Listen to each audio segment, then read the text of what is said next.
You're about 45 or 50% higher than those without motor stage engines.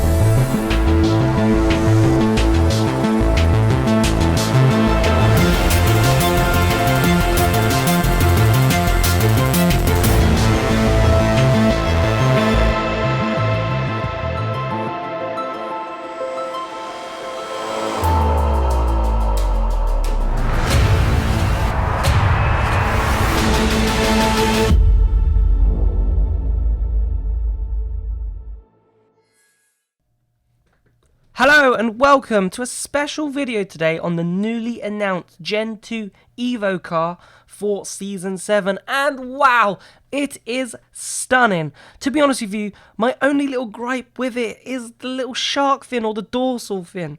I don't think it needs to be there. It sort of goes against the natural curvature of the car. But yes, I do like the car even with the dorsal fin, but it just does not need to be there in my opinion. I don't think it sort of adds any aesthetics to the car. I don't think it makes it look nicer. I just think it's sort of, it's just a bit there. It's just like, I don't know why it's there. I think the only reason why the dorsal fin, from my understanding, from what I've been talking to people today, is mainly sponsor based, so they can definitely get some more sponsors on there. But I don't know how much it will add to actually any of the technical part of the car. But, however, there are some major changes. We say goodbye to the wheel covers, especially at the front and at the back, but we'll talk about the front right now.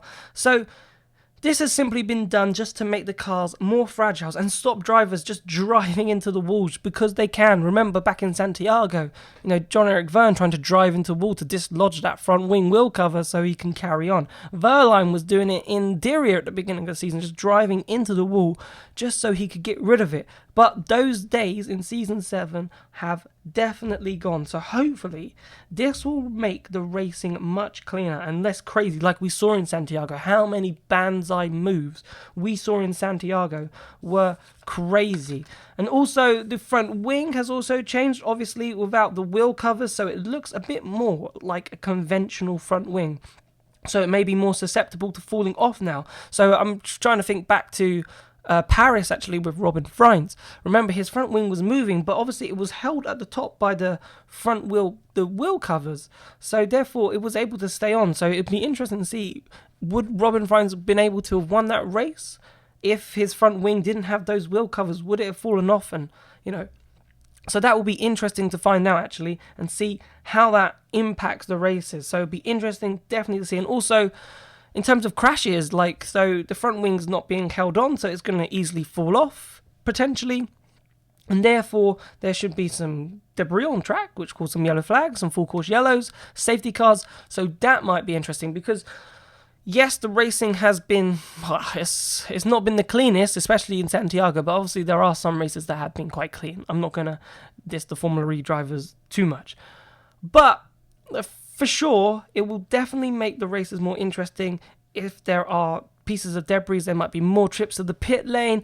And I think that means you've got to make the move stick. And it could be detrimental to Formula E in one sense, where we see these banzai moves and they get away with it and the car's still pretty robust and it sort of sticks together. But on street tracks where it is notoriously difficult to overtake, maybe drivers might have to think twice or second guess themselves before they make that move, which, yes, will create cleaner racing, but will it give that same excitement? But it's way too early to go into that sort of speculation because the teams haven't even got the parts of the car yet, so they won't know too much about the Season 7. Obviously, they'll know about the Season 7 powertrain and design moving forward, but they haven't actually got the parts to investigate what may be the consequences, or if it is a bit weaker there than before, or if it's still as strong. So we'll just have to find out. So the only other sort of major change was the rear wing. It's a new shape compared to the current Gen 2 car. It's a bit smaller as well, and the rear wheels on that is also not covered. So all wheel covers have gone, so all wheels are open, so we'll make it slightly more fragile again. So, if there's more contact at the rear, we might see, a wheel falling off or something like that.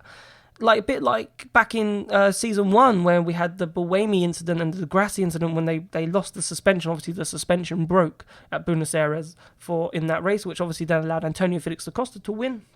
in that crazy race that was Buenos Aires. So maybe we'll see a little bit more of that going into season 7. And I was just speaking to Virgin Racing manager director earlier, Sylvain Philippe, and he said the new Gen 2 EVO car will provide more of a chance for the drivers, as we've been discussing, as obviously he said you can't mistime those moves, otherwise there may be consequences which, there'll be consequences which will destroy your race, so that makes sense. I mean, he said on a technical side, though, the bodywork changes won't make too much of a difference yet, from what they understand. Obviously, they haven't got the car yet, so he couldn't really comment too much on that.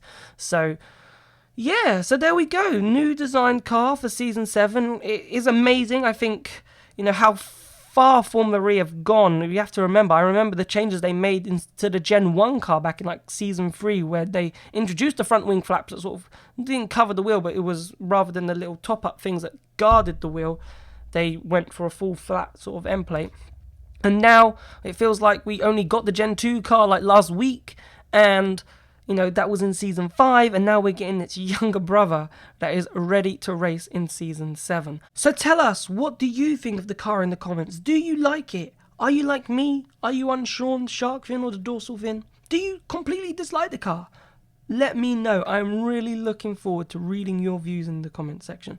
And that's pretty much it. Thank you so much for listening. Please remember to like and subscribe if you're enjoying the content, and we will see you for the Mexico E-Prix in a couple of weeks' time.